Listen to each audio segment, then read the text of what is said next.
Hey guys, tonight we're boarding a creaking, half-rotten sloop somewhere off the coast of Jamaica. The sails flap like angry bed sheets, gulls screech above, and the planks beneath your feet groan ominously with every sway. The sun's not even fully up, but someone's already vomiting over the side, and it might be you next. Your eyes sting from the salt in the wind. Your lips are already cracking. And the stench. Oh, the stench. Imagine old fish stewed in vinegar, sprinkled with sweat, and left under a tarp in July. Welcome to your first day as a pirate. This is the horrible life of pirates. You wouldn't survive. And honestly, you probably won't. So, before you get comfortable, take a moment to like the video and subscribe. But only if you genuinely enjoy what I do here. And hey, drop your location and local time in the comments. I love seeing where you're drifting off from. Now, dim the lights, maybe turn on a fan for that soft background hum, and let's ease into tonight's journey together. You're barely awake and someone's already barking at you to climb the rigging. The rigging? You don't even know what that is yet, but the man yelling has more teeth in his belt than in his mouth, so you grab the nearest rope and hope for the best. You are, officially, a new recruit aboard the Brine Widow, a small mean pirate ship with a crew that smells like they've never heard of soap, and a cook who believes mold adds depth to his stew. You've signed on for adventure, freedom, and treasure. What you've actually signed up for is salt rash, rationed rainwater, and sleeping next to a guy who talks in his sleep about cannibalism. Mainstream history likes to romanticize piracy. You've seen the movies: leather boots, swinging swords, glittering gold, parrots with attitude. But the truth is, pirate life was miserable. Less yo-ho-ho and more ow-ow-ow. Your job is to work hard, stay alive, and not get stabbed in your sleep. The first thing you notice is the chaos. Everything is loud. Waves slapping the hull, ropes creaking like haunted swings, and men shouting from every direction in a dialect that sounds like a blender full of gravel. Orders are barked, insults fly freely, and nobody explains anything. You tie the wrong knot, you might get whipped, or worse, laughed at. You spill water from the barrel. That's rationed for the entire crew. Might as well ask to be thrown overboard now. And oh, the hierarchy. There's the captain, who may or may not be mentally stable. Then the quartermaster, who controls your rations, your rum, and occasionally your fate. After that, it's a free-for-all of shifting loyalties, short fuses, and accidents involving rigging knives. You're basically a sea intern, but with less coffee and more scurvy. You're told to find your hammock, which is less of a bed and more of a sweaty cocoon slung between two beams in the ship's belly. It sways constantly. The air down there is damp and musky, thick with the combined breath of 30 unbathed men. You hear rats skittering around your toes, and someone coughs nearby, a deep, wet sound that makes your stomach tighten. And then there's the initiation. Not an official one, of course, but a deeply ingrained tradition. You'll be tested. Maybe someone slips rancid fish oil into your stew. Maybe someone puts a tarantula in your boot. Maybe they just wait until you fall asleep and draw on your face with squid ink. Pirates are big on hazing, low on empathy.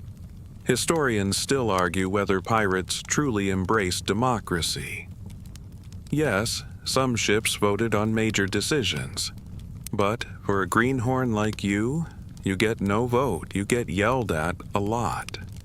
Sometimes by the cook, who has a glass eye and swears he used to be a priest. By sundown, your muscles ache from hauling rope, your skin is burned from the sun, and you've swallowed enough seawater to flavor a soup.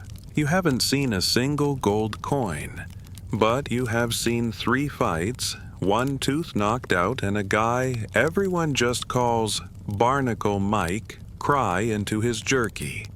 Your feet are blistered, your hands are raw. You've been fed something gray with suspicious chunks in it. When you ask what it was, someone laughs and says, "That was meat." Then they don't elaborate. You collapse into your hammock and try to sleep, but sleep doesn't come easy here. The ship groans like it's haunted. Men snore like walruses with sinus infections, and someone keeps mumbling about a ghost they saw near the stern. Your dreams are feverish and damp. You wake up twice convinced there are crabs in your hammock. By morning, you've aged 5 years and lost most of your optimism. This isn't freedom. This is wet, smelly prison with a higher chance of being stabbed. And it's only day 1. You wake up with something crawling across your ankle. By the time you fumble it away, half asleep, half panicked, it's already scurried off into the darkness. Probably a rat. Or maybe just someone's pet crab. Nobody really keeps track. But welcome to your second day aboard the Brine Widow, where personal space is a myth, hygiene is optional, and the smell? Oh, the smell is legendary. You climb out of your hammock, which feels damp even though it hasn't rained. Your shirt clings to you from sweat and salt. Your mouth tastes like old pennies. Someone sneezes nearby, loudly, wetly, and no one says, "Bless you." The stink is a living thing on this ship. It's not just one smell, it's layers. Start with the sour tang of unwashed bodies, then add the pungent reek of wet hemp, fermenting rope fibers, moldy bread, dried fish guts, and bilge water that hasn't been drained in days. There's also an undercurrent of decay, faint but persistent. Something died, and it's still here. You're just not sure where. You try not to breathe too deeply as you pass the galley, where the cook is stirring something thick and brown in a pot that might once have held tar. He grins at you, revealing gums swollen and purple. "Breakfast," he croaks. You keep walking. By now, you've learned the first unspoken rule of pirate life. Everything smells. Your clothes, your hammock, your fingernails, even your dreams start to smell. You can't wash, not really. Fresh water is for drinking, and if you use it for bathing, someone might stab you before the soap even touches your skin. Salt water is an option, sure, but it's cold, stings your sores, and leaves you feeling like a salted fish fillet. Historians still argue whether pirates were filthier than regular sailors or just equally disgusting. Some ships supposedly kept a weekly bathing day. Others thought rinsing in the rain counted as luxury hygiene.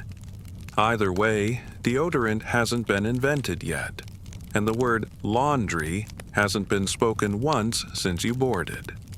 One of the older pirates, a man named Gutter Sam, swears he hasn't washed since the Queen Anne's War.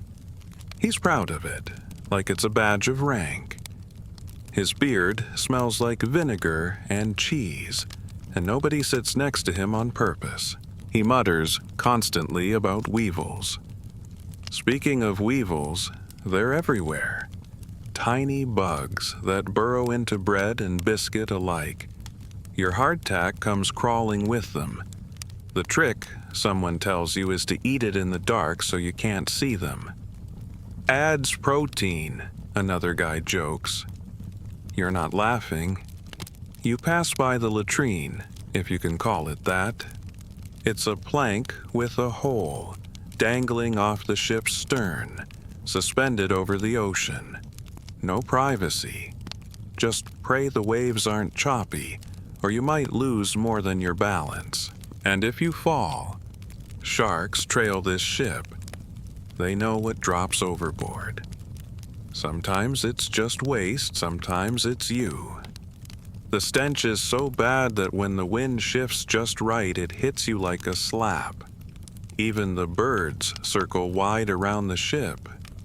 You've seen gulls vomit midair, probably a coincidence, but still concerning.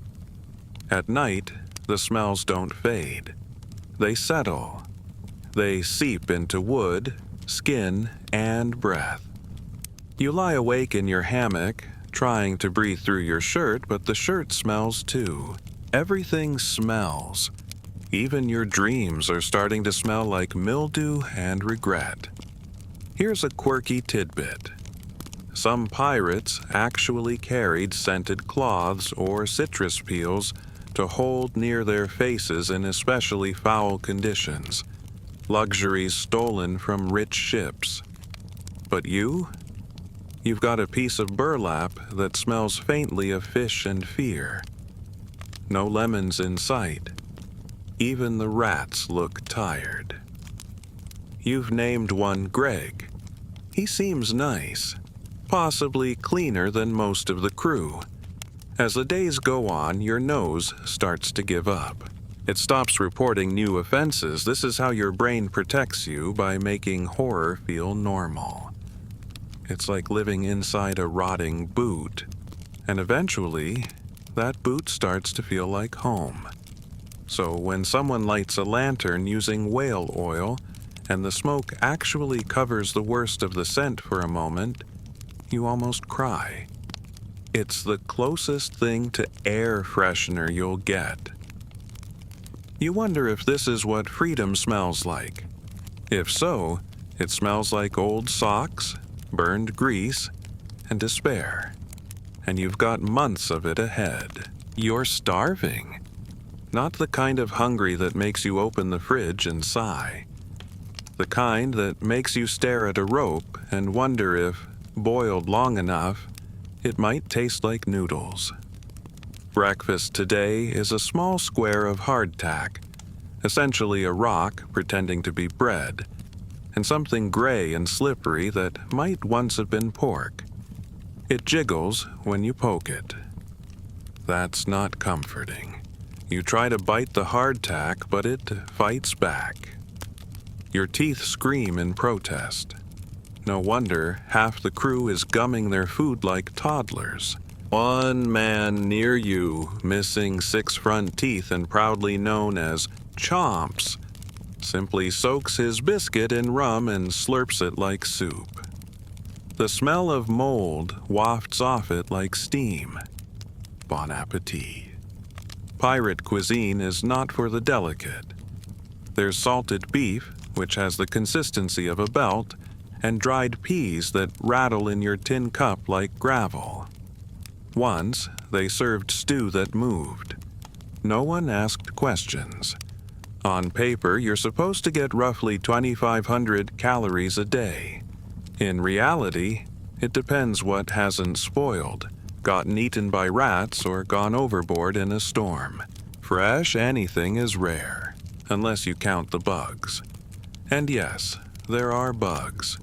In the flour, in the biscuits, in your bed even. One pirate claims eating them builds character. Another swears they keep you regular.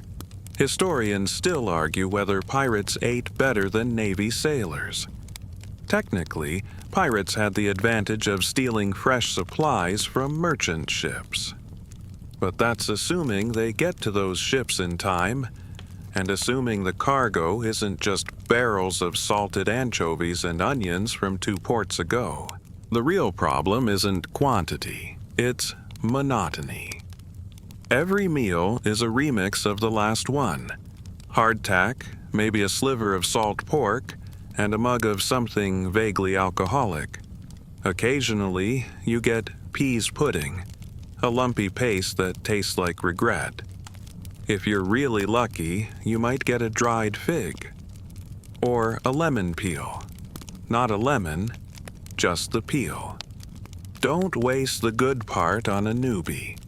You remember reading once that citrus prevents scurvy, but here?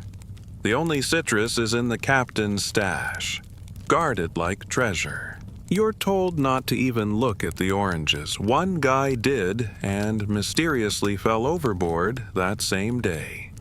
Coincidence? Debatable. As your hunger deepens, your standards drop. You begin looking forward to your turn at the weevil bread. You chew slowly, like it's a delicacy. You even start rating biscuits. Crunchy, but fewer maggots than usual. 5 stars. One night, a rumor spreads that the cook has caught a seagull. Excitement buzzes through the crew. Meat, someone cries. By dinner, it's confirmed.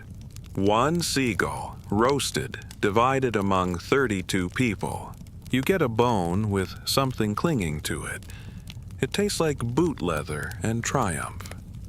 Some days the food just isn't there. A barrel went bad. A rat chewed through the sacks. The cook got too drunk to care. You sip a bowl of hot water and tell yourself it's soup. Maybe it's a cleanse. Quirky fact, some pirates believe that spicy food, when available, could ward off illness and evil spirits. A few carried chili powder or peppers stolen from Spanish ships. You have none of those. You do have a pouch of dried herbs that smell faintly like socks. Someone insists it's for digestion. When you finally land at a port, everyone rushes to eat anything fresh. Fruit, fish, even street food that's crawling with flies.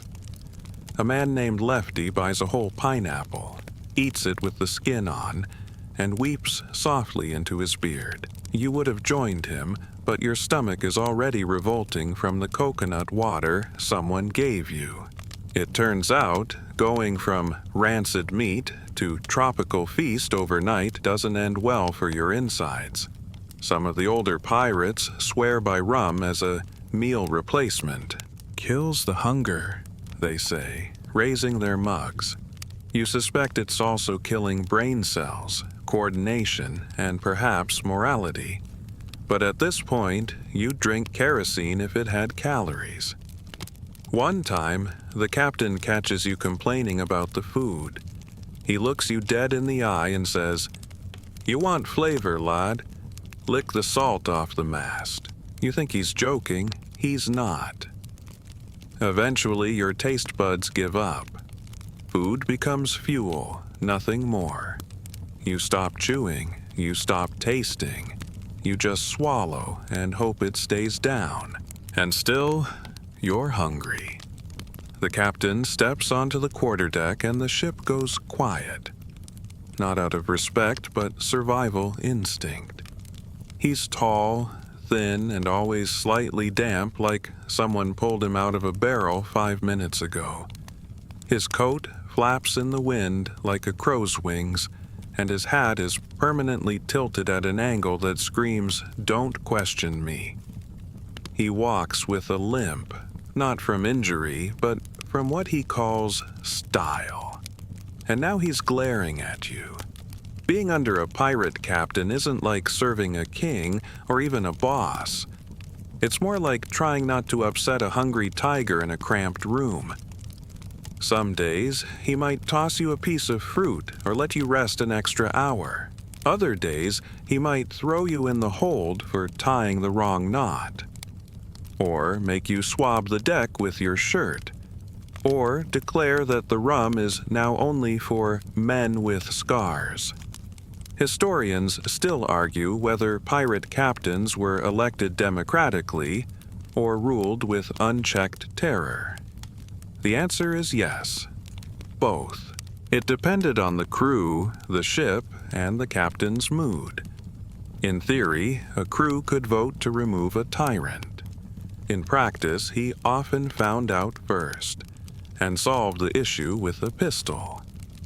Captain Coyle, yours, likes to quote scripture before punishments. Not the comforting bits either. The wrath of God stuff.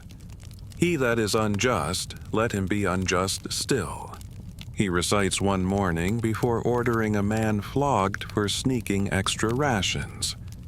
You watch it happen. No one flinches. The man screams through clenched teeth. Blood stains the deck. You try not to look the captain in the eye after that. He calls himself God's hand on the water. You suspect he also talks to his boots. One night you hear him reciting poetry to his sword. You hope it's just a phase, but here's the uncomfortable truth. For all his madness, the crew respects him. Why? Because he keeps them alive. He knows how to read the stars. He senses wind shifts before they happen. He once aimed a cannonball so precisely that it snapped a rival ship's mast clean off. And, perhaps most importantly, he's terrifying. Pirate captains didn't just lead. They controlled discipline. And discipline meant punishment. Forget Hollywood hangings or dramatic duels. Real punishments were petty and awful. Lashes with cat-o'-nine-tails, time in the sweatbox, a barrel in the sun, or being keel-hauled. That is, dragged under the ship's barnacled belly until your skin looked like grated cheese. One man got that treatment for snoring too loud. Probably not the whole reason, but it didn't help. You start carrying yourself smaller, quieter, less noticeable. You tie your knots fast. You eat your food fast. You say "I" to everything, even when it's not a question. One afternoon, the captain notices your belt is crooked. He narrows his eyes, calls you forward, and mutters something about a man without order. You brace for a slap, but instead he simply fixes it for you, gently, like a mother. You're not sure if it's kindness or a warning. He then walks away singing a sea shanty to himself, off-key and full of threats. Quirky fact. Some pirate captains demanded daily inspection of the crew's weapons, outfits, and even fingernails. Clean gun, clean man, they'd say. Others demanded nothing at all, just silence. You secretly wish you were on one of those ships.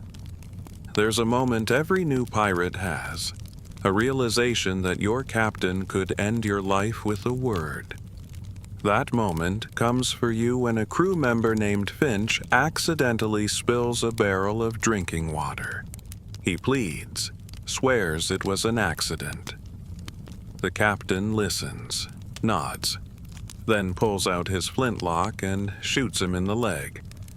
Finch lives, sort of. He walks with a limp now, and everyone calls him Spout. He laughs too loud and never sleeps near the rail. There are whispers about mutiny. There always are, but no one dares make the first move. The captain sleeps with one eye open and a knife under his pillow. You saw him throw that knife once, from 20 paces, and pin a rat to the mast mid-scamper. Everyone cheered. You quietly decided never to make sudden movements around him. Still, every so often, you spot the quartermaster watching the captain a little too closely. And you wonder how long this delicate, awful balance can last. Your gums are bleeding, not just a little like biblical. You spit into the ocean and watch the pink foam swirl in the water like you're a sinking squid. And when you smile, not that you do it often, your teeth seem looser. You prod one with your tongue. It wobbles. That's not ideal. Congratulations, you've got scurvy. For all the glory and legend of pirate life, the greatest threat isn't the cannonballs or the hangings or the sea monsters whispered about below deck. It's vitamin C deficiency. It sneaks up slowly, first with fatigue, then aching joints, then weird bruises on your thighs even though you haven't bumped into anything. Your skin turns blotchy. You bleed from your gums when you breathe too hard. And eventually, your teeth start jumping ship one by one. The cook says you're faking it. "You look fine," he grumbles, handing you a bowl of something green and unidentifiable. "Have some salad." You poke it. It jiggles. That's not salad. Historians still argue whether pirates understood scurvy at all. Some captains insisted on limes or citrus peels in the rum, hence the British nickname limeys, while others figured bleeding was just part of being a man. One 18th century journal describes a crew member whose leg turned black and fell off with a sound like dry wood snapping. No mention of lemons. You don't want to lose a leg, you'd settle for an orange, but there are none. Occasionally, the quartermaster doles out a dried fruit ration. It's a sliver of mango the size of your thumbnail. You place it on your tongue like communion. It does nothing. Meanwhile, your fellow crew starts to look like a haunted gallery of dental disasters. One guy has a permanent mouth scab. Another uses a small fishbone as a toothpick. You're not sure if that's clever or insane. Probably both. A quirky tidbit? Some pirates believed rubbing vinegar or gunpowder on their gums would ward off the rot. You try vinegar once, it stings. You try rum next. It also stings, but at least you feel a little less like crying afterward. The worst part of scurvy isn't even the pain. It's the fatigue. You move slower. You feel heavy, like you're dragging weights tied to your bones. Climbing the rigging becomes a nightmare. One day, you almost fall, gripping the rope with hands that feel like wet towels. No one says anything.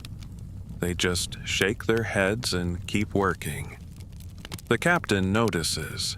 He pulls you aside and squints at your face like he's inspecting a bad painting. "You rotting, boy?" he asks. You open your mouth to answer, but your lip cracks and starts bleeding again. He laughs and walks away. "You'll toughen up," he calls. "Or fall apart.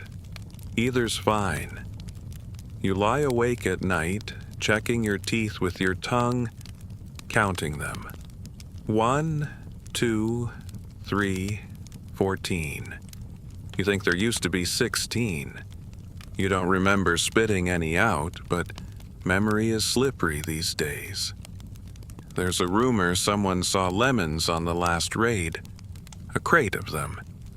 But the officers took them, hid them. It's a whisper passed around like treasure. You start fantasizing about citrus. You imagine cutting into an orange, the juice running down your hands, the scent bright and clean and sharp enough to make you cry. You'd give your hammock for a lemon slice. You'd fight a shark. You ask the quartermaster about it. He smiles. A rare, terrifying event. "Maybe I'll give you some," he says, "if you clean out the bilge without complaining." You clean the bilge. You don't complain. You come out soaked and coughing and slightly dizzy from the fumes. He tosses you half a lime. You suck it dry in 5 seconds. It's the best day of your life. Still, it's not enough. One lime doesn't undo weeks of deficiency. You're falling apart slowly, like a puppet losing strings. The older pirates call it the melt. You see it in their eyes, sunken, glazed. Some stare at the sea for hours, lips muttering nonsense. You join them sometimes. You understand. Then, one night, the wind shifts. A storm's coming. You're called to haul rope, brace sails, do things your body no longer wants to do. Every pull feels like it might detach your arms. Every breath tastes like iron. And as the rain starts to fall, cold and clean, you tilt your head back and let it hit your tongue, not citrus, but close. You survive the storm, barely. One man doesn't. His teeth scatter across the deck like dice. No one speaks of it. They just swab the blood and carry on. You feel a little stronger the next morning. Or maybe just numb.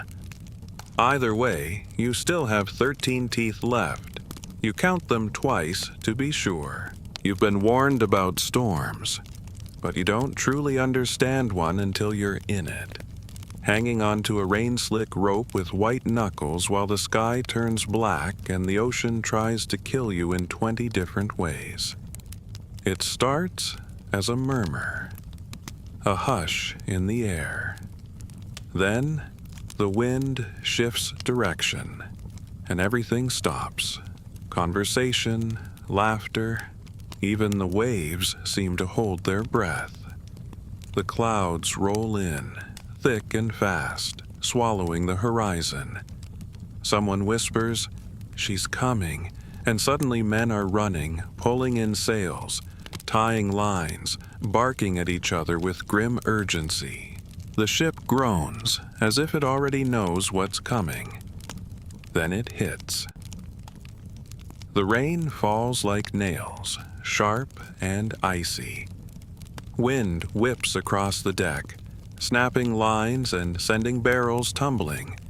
You're ordered up the rigging before you can protest, climbing like a drunken spider while the mast sways like a drunk at a wedding. Lightning splits the sky, illuminating everything in bone-white flashes.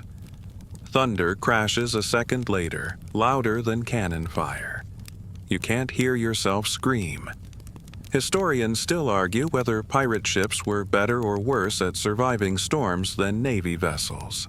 Pirates, after all, used lighter, faster ships. Great for escape, terrible for stability. Some captains knew how to ride out a tempest. Others just prayed.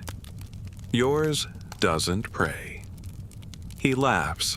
Standing near the helm, soaked to the bone, he screams into the storm like it's a rival.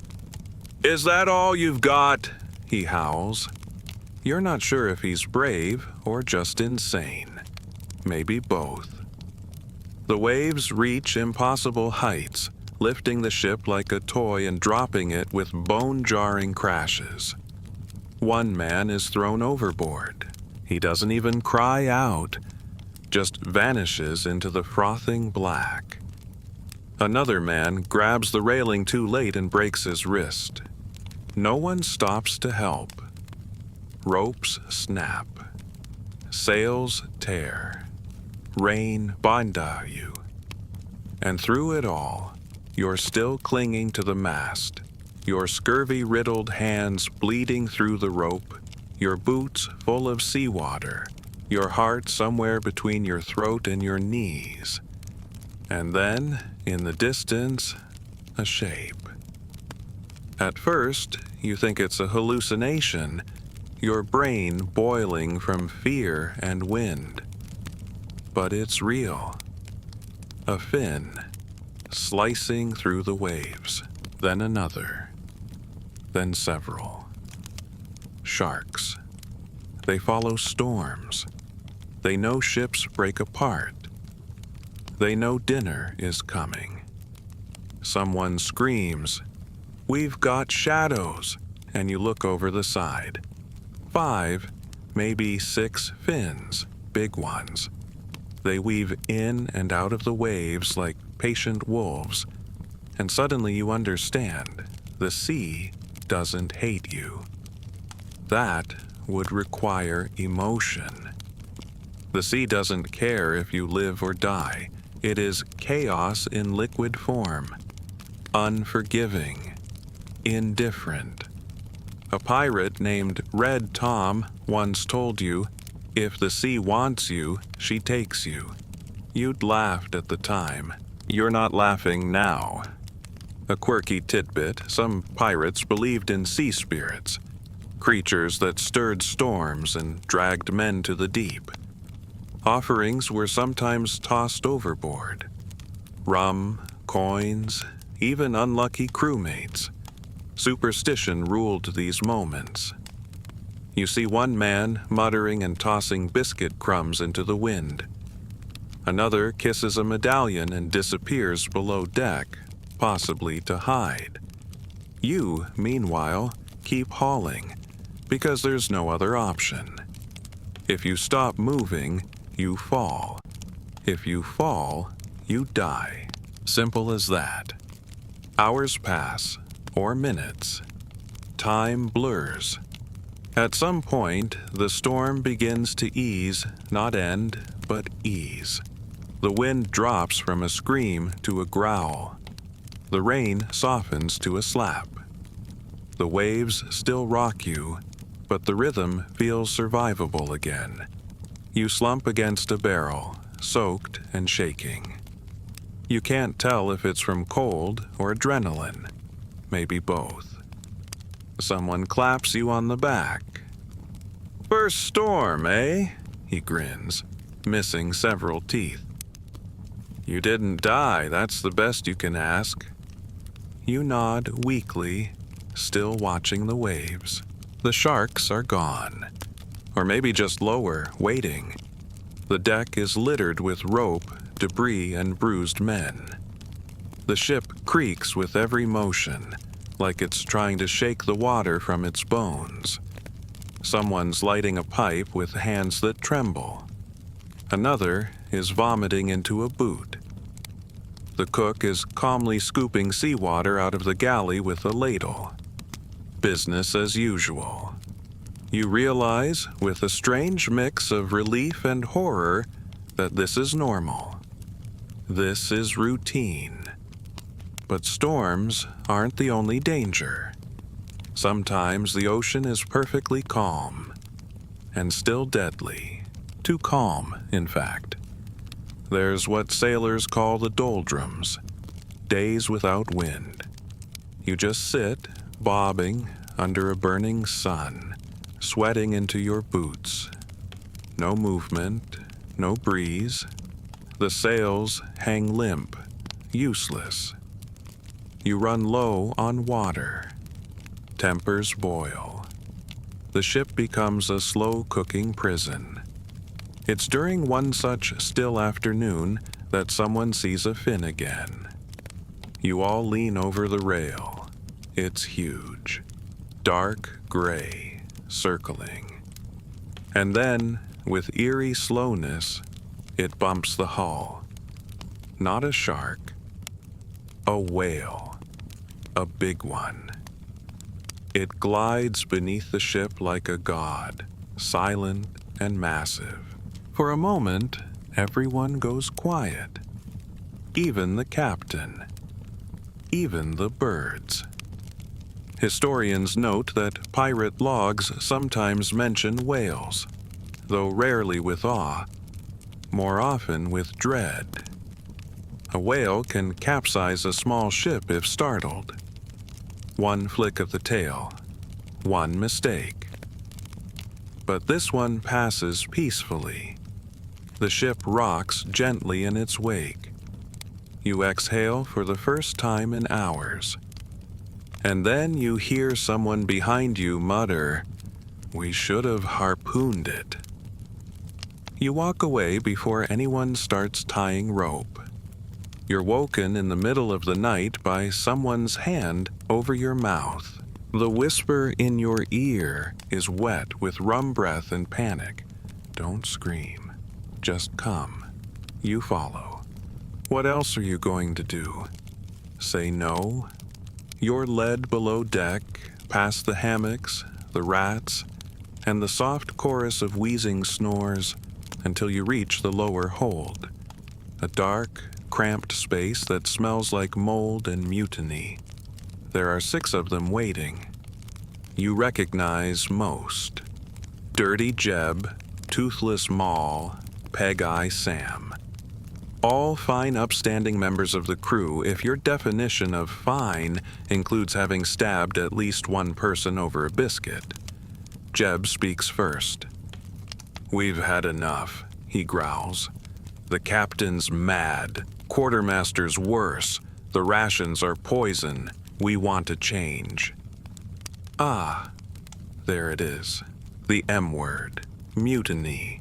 It's whispered like a prayer and a curse, a word that promises freedom or death, depending entirely on timing. You glance around at the dim faces lit by a stub of tallow candle. These aren't dreamers. They're done waiting. They want action. They want knives in the dark. Historians still argue whether mutinies were as common as legend suggests. Some ships ran smoothly for years. Others had uprisings before they even left port. Pirate codes often included procedures for voting out a captain. But voting here means something between democracy and organized mugging. You're not sure what to say. Your mind's still full of sleep and the memory of that storm. You're not even sure you hate the captain. He's terrifying, sure, but so is everyone. Then again, maybe you're just scared of change. You've barely survived the status quo. They show you a blade, short, rusty, but it gleams in the candlelight like a promise. "You in?" someone asks. You nod before your brain catches up. Not because you're brave, because you're scared not to. For the next 2 days, everything seems normal. You work the sails, you eat your insect-crusted biscuit, you pretend you're not involved. But below the surface, everything vibrates. You notice secret glances, coded coughs, and people cleaning their weapons with fresh focus. Peg-Eye sharpens a cutlass for so long it starts to shine like silver. The plan is simple. Wait until midnight. Wait until the captain's asleep or drunk enough to pretend, and then strike. Fast, quiet, brutal. Take control. Re-elect a new captain. Toast with stolen rum. Sail toward something better. Quirky tidbit. Some pirate ships genuinely held votes using colored beans or bullets in a barrel. But that's not this kind of revolution. This one's made of fists and fear. Midnight comes. You're sweating into your shirt, heart galloping like it's trying to break out of your chest. You grip your blade, trying to look like you know how to use it. Spoiler, you don't. You creep toward the captain's cabin. The lantern outside flickers. Inside, you hear a snore, a deep, sawing sound. Someone raises a hand. Wait, go, now. The door bursts open. Chaos. But not the kind you expected. The captain's already awake. He's sitting in his chair, wide-eyed and smiling like a man who saw this coming before you were born. In one hand, a pistol. In the other, the quartermaster's severed braid, still bloody. He purrs. "Hope you brought enough knives." The fight is over in under a minute. You don't even swing. Dirty Jeb goes down first, shot through the throat. Peg-Eye gets tackled by 2 loyalists and thrown out the stern hatch. You duck, drop your knife, and scramble behind a barrel like a coward, which, incidentally, is the only reason you survive. By morning, 3 men are dead. One woman is missing. The rest are tied to the mast, stripped to the waist, waiting their turn at the lash. You're not among them. You weren't important enough. You weren't brave enough. You're just quiet. The captain says nothing for hours. Then, over breakfast, he raises a toast with a mug of grog. To loyalty, he says, and to short memories. He looks straight at you when he says it. You nod, smile, chew your breakfast. It tastes like sawdust and guilt. From then on, things change. The ship is quieter, tighter. Every whisper feels dangerous. You don't make eye contact anymore. You tie your knots fast. You laugh when told to. You sleep with one eye open. You learn something crucial. Mutiny isn't a noble cause. It's a gamble, and the house always has better aim. You smell the other ship before you see it. Burned wood, wet powder, fear sweat. It carries across the waves like a warning. Then someone shouts from the crow's nest, "Sails off the port bow!" And everything shifts. Men scramble into position. Cannons are loaded. Cutlasses are sharpened on pant legs. You're handed a pistol and told to make it bark. You nod, trying to look brave, even though you've only fired it once. And that was into the ocean when you sneezed mid-trigger. This is it. The moment you signed up for. A boarding. Historians call it close-quarters maritime combat. Pirates called it taking the prize. You call it terrifying. The ship you're approaching is big. Merchant vessel, judging by the fat belly and slow turn. You can already hear the shouts. Panicked, untrained, scrambling. That's good. That's what you want. The easier the prize, the fewer of your friends end up dead. Not that you're close to anyone. At this point, friend just means someone less likely to stab you when it's dark. The captain roars from the helm, "No quarter!" Translation, take everything, spare no one, your blood goes cold. You'd hoped for a clean raid. Grab the loot, scare the crew, sail off with their silken biscuits. But no, this is going to be a bloodbath. You brace for the impact. The ships collide with a crunch of timber and screams. Grappling hooks fly, planks drop, and suddenly you're running forward, weapon drawn, into a fog of smoke and chaos. The first thing that hits you is the sound. Cannon fire echoing like thunder, pistols cracking like fireworks, people shouting, metal ringing on metal. It's not like the movies. It's messy, slippery, loud. No elegant duels, just flailing, hacking, pure panic. You trip over a body. You're not sure if it's alive. You keep moving. Your cutlass meets another. You flinch, then push, then trip again. Someone fires a pistol beside your ear and you go half-deaf on one side. There's blood on your shirt, but you don't know if it's yours. Someone grabs your leg. You stomp blindly. They let go. You climb over a crate and find a man hiding behind a barrel. He's maybe 16. Terrified. He throws his hands up. You freeze. For a long moment, you both just breathe. Then, someone else shoots him from behind. You don't look back. Quirky tidbit. Some pirates wore red sashes during boarding. Not just for style, but because it hid blood. You're starting to see why. You're drenched. Everything sticks to your skin. Sweat, salt, something warm you don't want to name. Eventually, the screams fade. The ship is quiet.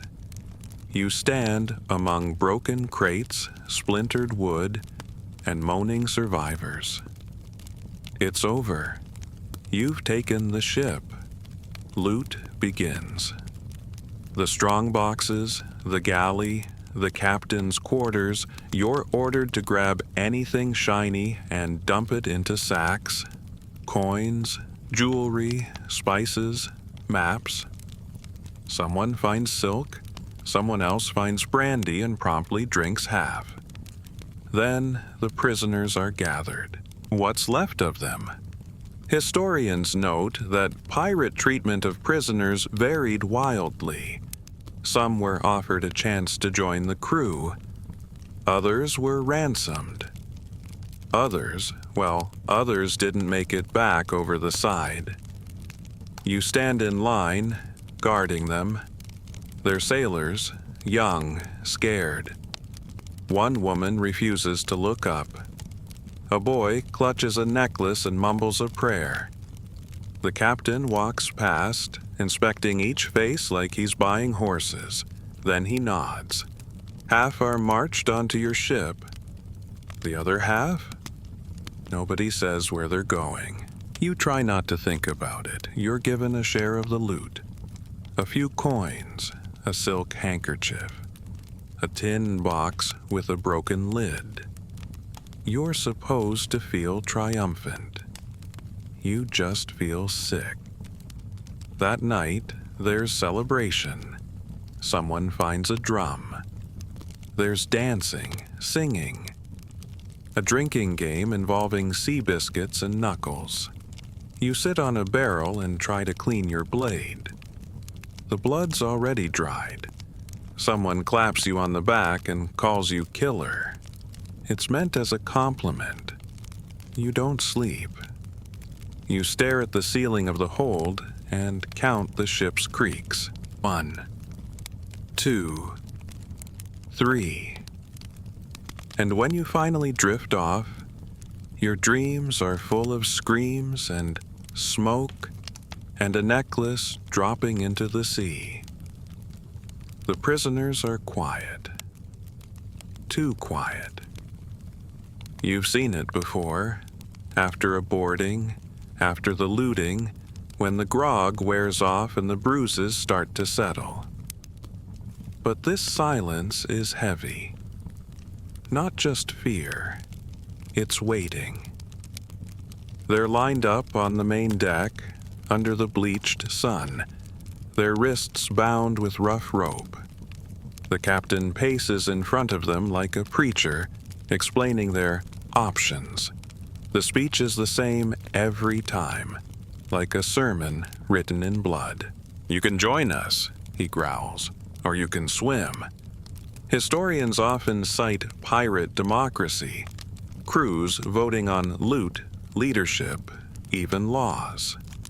But what they mention less is this moment, when terrified captives are told to decide their future while standing barefoot on splintered boards, surrounded by grinning strangers with knives. Some say yes immediately. Can't blame them. Life on land is no guarantee of kindness either. Others hesitate. You can spot them. The loyalists, the hopefuls. They imagine someone's coming to save them. Spoiler, they're not. One man says no. He's older, proud, jaw tight, says he'll never sail with murderers. The crew laughs. The captain nods solemnly, walks him to the edge and, with a gentleness that somehow makes it worse, pushes him overboard. No splash, just silence. Then the soft, steady churn of the ship moving on. Some pirates genuinely believed in no prisoners. Quirky tidbit. Blackbeard supposedly marooned crews rather than kill them outright, left them with some food and a bottle, like a twisted gift basket. Other captains weren't so charitable.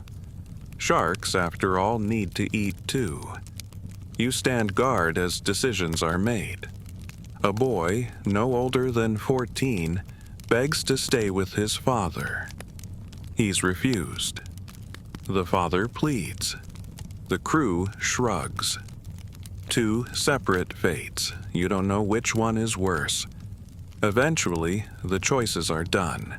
You have 7 new crewmates, 10 fewer mouths on the captured ship. You're told not to think about it. You try. You help secure the merchant vessel, now stripped of anything valuable. One of the new recruits is shaking as he coils rope. You offer to help. He flinches at your voice. You back away. Later, you hear someone joke, "We should have sunk the whole ship. Less mess." You try to laugh. It doesn't come out right. That night, you overhear voices arguing in the captain's cabin. The quartermaster, still alive somehow and missing 2 fingers, wants to ransom the remaining prisoners. The captain disagrees. "Gold talks," the quartermaster insists. The captain's answer is a pistol fired into the wall. Discussion over. There's a moment that stays with you. A prisoner, tied to the rail, beaten, silent, looks up at you and doesn't blink, doesn't plead, just watches, like they're waiting to see what kind of person you've become. You don't meet their eyes. Historians still debate the moral codes of pirates. Some ships had strict rules about treatment of women, children, and prisoners. Others had no rules at all, only survival. Scholars argue whether this reflected desperation or just power without consequence. You think maybe it's both. The next morning, the crew is in high spirits. They sing while swabbing blood off the deck. Someone roasts a fish. There's a toast to the spoils, another to the silence. You sit apart, staring at your hands. They're clean now. But they weren't yesterday. One of the new prisoners, now technically a pirate, asks your name. You lie. So do they.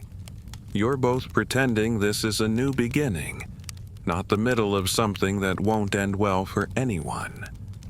The sea is calm. The wind is kind. But the silence clings. It smells like rope, rust, and regret. This is it. The moment you've been waiting for. The hold is full. The crew's grinning. The ship creaks under the weight of barrels, crates, and sacks slung haphazardly into every available corner. You wipe sweat from your brow and peer into one of the chests. It groans open to reveal barley. Just barley. Another one holds iron nails. The next, dried beans. You check the last crate, desperate for something shiny. It contains a statue of a saint with one arm broken off and a painted smile that now feels deeply sarcastic. You glance at the others. They're cheering like they've found Atlantis. Someone waves a bolt of velvet in the air like a victory flag. Another hugs a silver spoon. This is the treasure? Historians are quick to point out that most pirate loot wasn't gold or jewels. It was boring. Flour, soap, tobacco, rum, animal hides, things that could be sold in shady ports or used on board. Practical things, disappointing things. But to a starving, storm-battered crew, a barrel of pickled eggs was more precious than a ruby. You remind yourself, you're not a storybook pirate. You're not going to find a chest of doubloons, a cursed medallion, or a crown of emeralds. What you get is salt beef, and, if you're lucky, some good rope.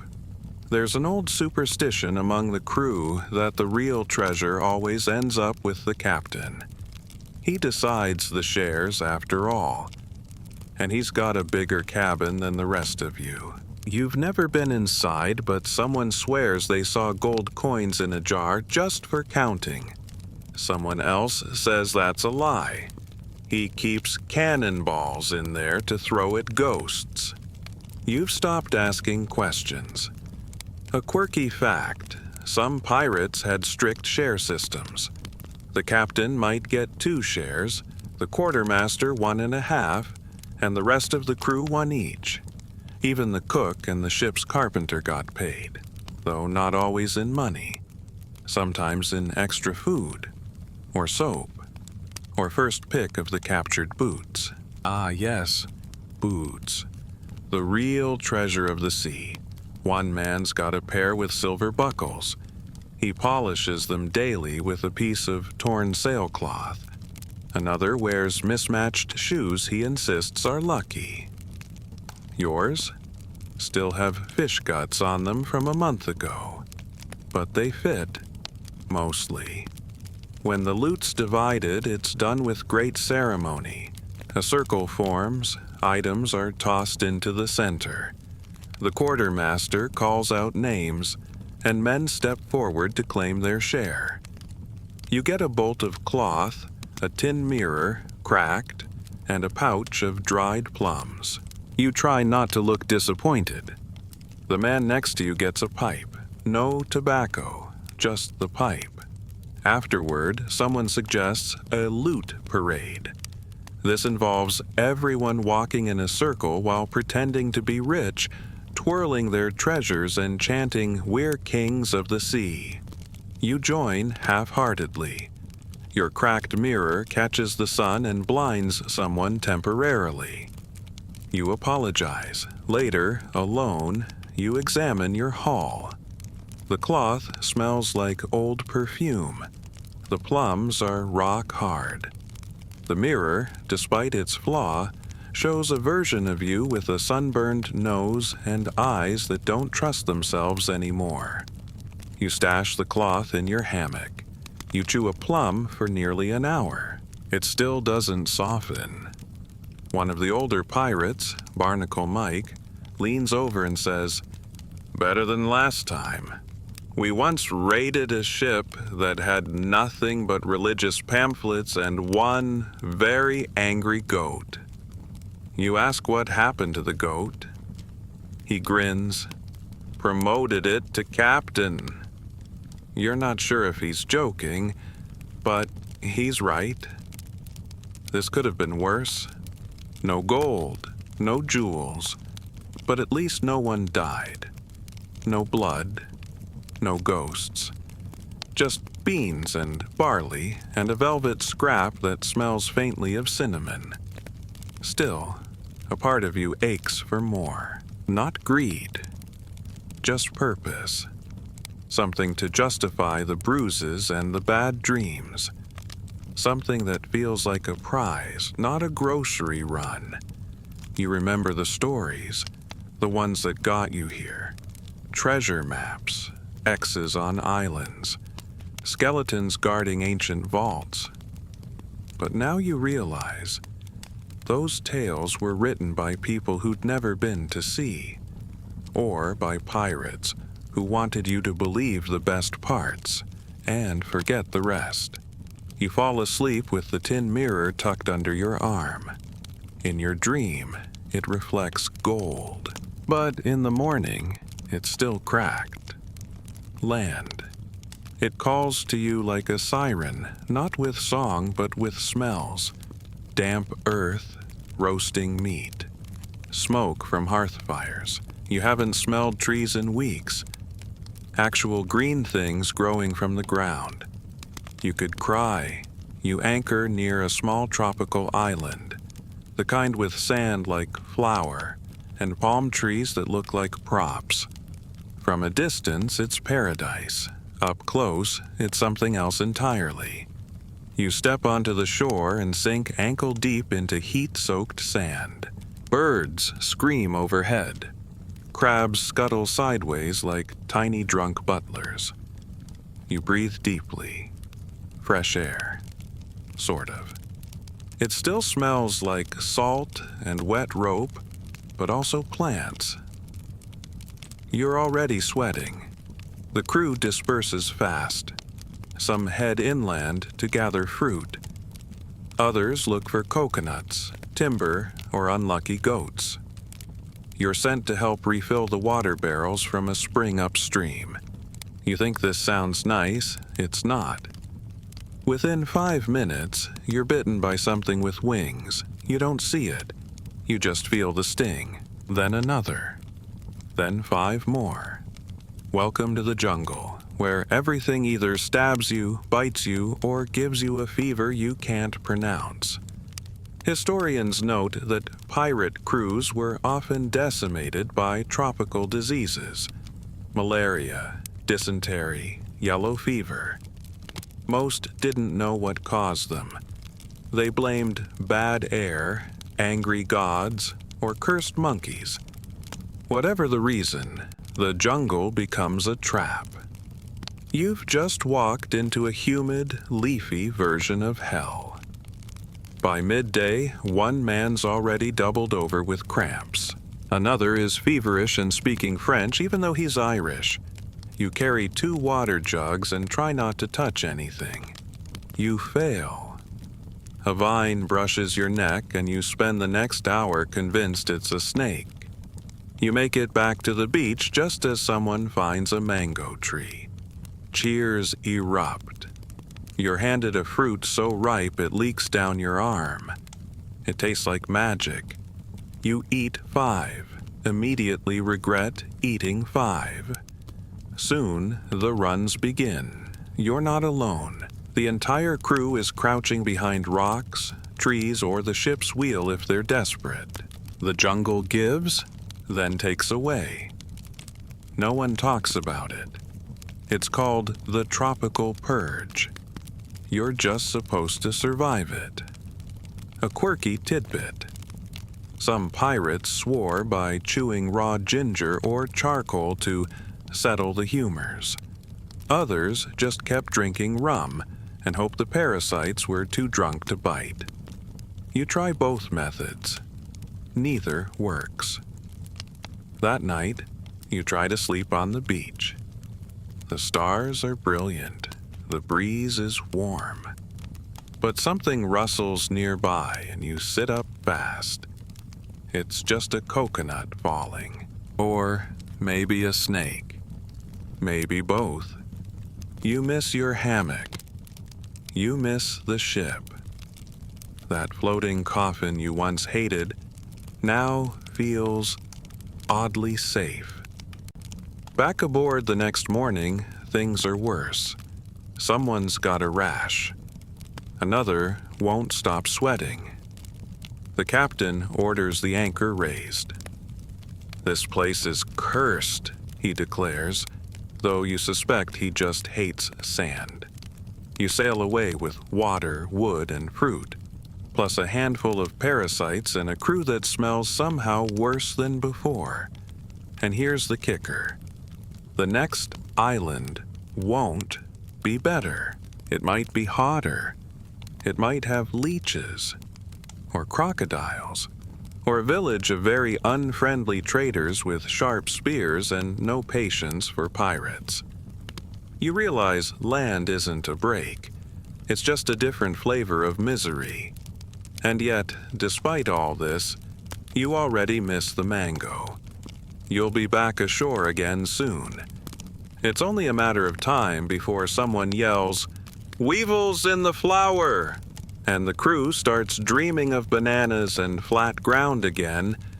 Just maybe next time you'll bring boots that don't leak, and maybe, just maybe, you'll eat only 3 mangoes. Love is complicated out here. The sea, you quickly learn, is a terrible place to fall in love. There's no privacy, no perfume, and the closest thing to a candlelit dinner is 2 men eating pickled onions out of a tin while rats chew softly behind them. But it happens, sort of. or at least people pretend it does. You start to hear stories from the older crew, mostly lies, mostly funny, occasionally sad. There's one about a pirate who fell in love with a Spanish barmaid and tried to smuggle her onto the ship in a barrel. Spoiler, it didn't end well. Another man claims he married a mermaid once. "She left me for a dolphin," he sighs. No one questions it. On board, real romance is rare, if not non-existent. Historians still argue whether pirate ships had codes against relationships between crew members or whether it was quietly accepted as long as nobody made a fuss. Some captains allowed women aboard. Others declared it cursed. Most pirates just lived in a fog of longing and rumors, clutching faded letters and crude sketches like they were holy relics. You've got nothing. No sweetheart waiting. Just a vague hope someone, somewhere, might miss you. Still, feelings have to go somewhere. Sometimes it comes out in sea shanties, those rowdy, dirty songs that hide yearning in rhythm. You learn the tunes fast. There's one about a tavern girl named Molly who had a peg leg and a knife collection. Another about Captain Jane, who lured men to their doom with rum and winks. You sing them all, not because they're romantic, but because they remind you that love still exists somewhere. Then there's port. When you dock in certain towns, Nassau, Tortuga, Port Royal, everything changes. Suddenly the crew is flush with coin, rum, and emotion. People fall in love faster than you can say sailor's itch. You see reunions that end in slaps and kisses. You see weddings officiated by drunken barmaids and witnessed by parrots. You see breakups conducted with fists and bottles. You stay out of it mostly. But one night in port, you meet someone, tall, clever, missing a tooth but not their smile. You share drinks, jokes, and a stolen mango. You dance badly. They laugh. You promise to return in a month. You don't. A quirky tidbit? Some pirates kept sea wives, long-term companions in certain ports, complete with nicknames, shared loot, and children who may or may not resemble them. Some sent money back regularly. Others vanished forever. Some returned years later to discover they'd been replaced by a fisherman named Doug. On the ship, affection is coded. A shared blanket, an extra biscuit, a quiet warning before the captain's mood turns. These are the ways people care here. Subtle, practical, unsentimental. You learn to treasure them. There's also gossip, so much gossip. Who's sharing hammocks? Who got caught reading poetry? Who has a secret tattoo with someone's initials? You try to stay invisible, but one day, someone notices you've been carving initials into your bowl. Who's J.A.E., they ask. You say, just appetite. It becomes a running joke. Still, the loneliness clings. Some nights, you lie in your hammock, staring at the ceiling, tracing the pattern of the wood grain like it's a love letter. You wonder what your life would be if you'd stayed home, if you'd waited tables, if you'd married the girl with the dimpled chin who gave you an apple once and never looked back. Would she recognize you now? Would she run? The sea is many things, violent, vast, unforgiving, but it's also quiet. And in that quiet, emotions stretch. Love becomes not just romance, but memory, nostalgia, regret, imagination. You've never written a poem in your life. until one night, when you scratch a line onto a piece of sailcloth, the wind knows her name, though I never spoke it. You hide it in your chest pocket. You never show anyone, but you keep it close, just in case the sea ever gives anything back. You wake up to silence. That's never a good sign. No snoring, no cursing, no groan of someone stumbling out of their hammock. Just stillness. You sit up slowly. The ship is moving, but something feels wrong. You glance around. Hammocks are swinging gently, but one is empty, slashed clean through. A boot lies under it. Alone. Someone's missing. By the time you climb to the deck, the whispers have started. "Gone," someone mutters. "Overboard?" No splash. Just gone. This isn't the first time. The truth no one says out loud is simple. You can't trust anyone here. Not fully. Not even the ones you laugh with. Especially not them. Historians paint pirates as brotherhoods, united by survival, greed, and code. But real pirate crews were often pressure cookers of resentment, paranoia, and shifting loyalties. When your life depends on loot and ration sizes, even a stolen spoon can spark murder. There's no law out here, only the illusion of it. The captain doesn't bother with an investigation. "He must have fallen," he says, then bites into a piece of dried fruit. The matter is closed. You keep your eyes open that night. Theft is common. Someone takes your spare socks. Someone else takes your knife. Then someone borrows your blanket. You find it under another man's hammock. He swears it's his. You both know he's lying, but you let it go. It's not worth it. A few days later, your share of rum is short. You bring it up, politely. You get a black eye in return. You smile through it. Lesson learned. You stop sharing anything. A quirky tidbit. Some pirates mark their belongings with carved symbols or even curse marks to ward off thieves. Others just kept their stuff under their shirt while they slept. You do both, and add sleeping with a spoon under your pillow to the list.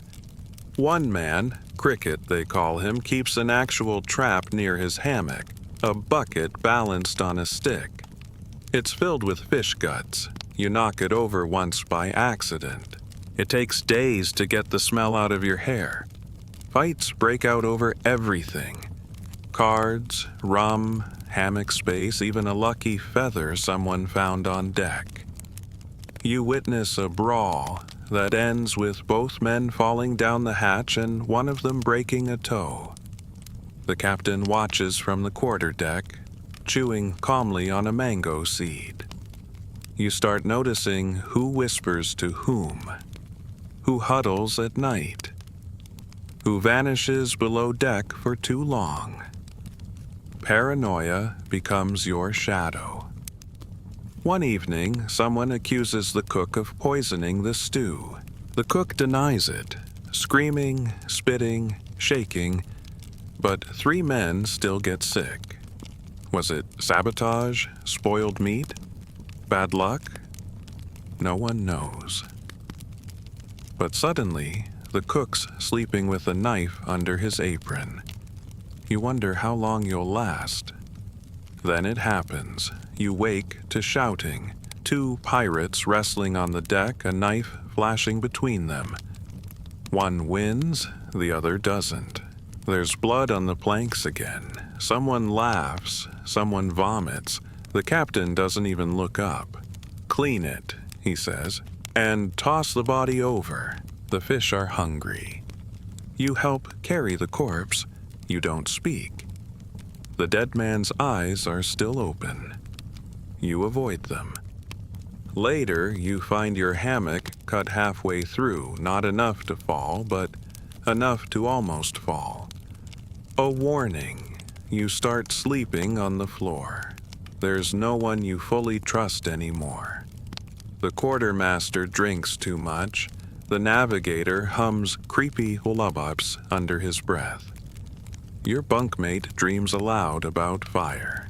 And that quiet guy with the feather collection? You're pretty sure he's been wearing someone else's boots for 2 weeks. Historians sometimes romanticize pirate bonds. Brotherhood of rogues, they say. But out here, the real bond is fear. It's what keeps you alert. Keeps you alive. And the truth is, the longer you're out here, the more like them you become. One night, someone asks you to hold their knife while they climb the rigging. You hesitate, you hand it back, eventually. But the thought crossed your mind. That's what scares you most. You hear it before you see it. A distant boom, low and hollow, like thunder underwater. Then another. Then the shout from the crow's nest. Sails! Stern quarter! Naval colors! Your stomach drops. You're not chasing today. You're being chased. The Royal Navy, or someone like them, is coming. And they don't fly black flags or make dramatic speeches. They've got orders, discipline, bigger guns, and zero sense of humor. And you, dear pirate, are now very much a target. The crew leaps into action. The sails groan as they're unfurled. The tiller creaks hard to starboard. And suddenly the ship feels smaller than it ever has. You're no longer a floating fortress. You're prey. Historians still debate how successful navies were at hunting pirates. Some were ruthless and efficient. Others bribed, looked away, or even lost to faster, sneakier pirate ships. But when they did catch you, it was over. The captain is barking orders, his face locked in a calm panic. The quartermaster is loading pistols. Someone passes you a musket with a cracked stock and says, "Pray you don't have to use it." The Navy ship grows larger on the horizon. It's clean, proud, painted in blues and whites, the sails taut and sharp. You hate how perfect it looks, like an insult. You try to remember if you've done anything recently that counts as extra illegal. Not that it matters. Piracy itself is a death sentence. But the degree of awful might determine whether they hang you high or low. Quirky fact: pirates often feared Navy ships more than anything, more than disease, sharks, or mutiny. Navy justice didn't come with mercy. Trials were fast. Hangings faster. Sometimes they left your body dangling in a cage at the harbor as a reminder to others. Seagulls made short work of your softer parts. A cannonball whistles past the mast. Too close. You duck by instinct. Splinters explode into the air. One slices your arm. Not deep, but enough to wake you up fully. You run to your station, powder monkey duty. Refill the cannon crew's gunpowder. Keep your head down. Move fast. Don't trip. Someone shouts for more shot. You grab a bundle and scurry, slipping once on a damp patch of blood from who knows when. Another cannon booms. This one from your ship. It answers like a bark from a smaller dog. Proud, but doomed. You glimpse the Navy crew through a spyglass. Uniforms, muskets, cold eyes. They're not here to talk. There's a brief insane moment when the captain suggests outsailing them. "We've got wind and weight," he shouts, "and they've got discipline. That slows you down." It's almost true. For 20 breathless minutes you hold distance. The sea foams, the sails strain, everyone's sweating and silent. Then a lucky shot takes out your rear mast. The ship groans. The deck tilts. You hit the boards hard and bite your tongue. Blood fills your mouth. The others scramble to patch the rigging, but it's already over. "They're gaining!" someone yells. You don't need to be told. You can see the Navy ship looming now like a cliffside with cannons. The captain makes the call. "Throw the colors!" The black flag drops. In its place, he hoists a crude white scrap, a shirt tied to a stick. The pirate's version of waving a handkerchief, a reluctant surrender. The ship slows. So does your heart. When the Navy boards, it's fast and loud. Boots on wood, guns up. "Hands where we can see them!" "Lie down." Drop the blades. You obey. Everyone does. And here's the weirdest thing. It's almost a relief. You're exhausted. You've been half dead for weeks. The idea of being captured by someone else's rules doesn't sound so bad. Until they start reading names, until they pull out a list, until someone whispers, "They've got informants." Now you're not worried about being a pirate. You're worried about being this pirate. They're checking tattoos. Scars, accents. A man named Griff is taken aside. Another, too slow to drop his knife, is shot in the leg. They reach you. A long pause. The officer squints. You speak. You nod. You look too clean. You want to say, "I've eaten rats, survived 2 mutinies, and I have scurvy. Thank you very much." But instead, you say, "I'm the cook's helper." It works. For now. But the man's eyes linger too long. You hear someone whisper, "Hangings in Port Royal are tomorrow. Fresh rope." You don't sleep that night. None of you do. You dream of ropes, not the soft kind that cradle hammocks, but thick, scratchy ones that creak under weight. They sway in your mind like vines, always ending in silence. You wake with sweat on your neck and the taste of rust in your mouth. It's the final wait. The Navy ship has taken you all, what's left of you, back to port.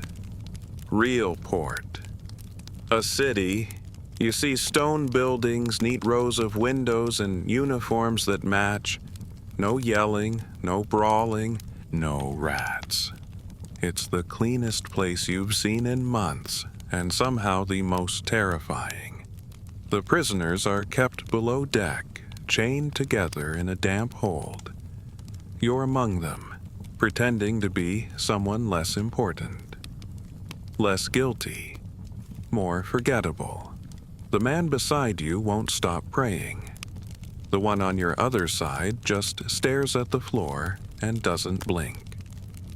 When the officers come down, they do so with paper and pens. Trials, they say, will be swift. Evidence will be read. Justice will be served.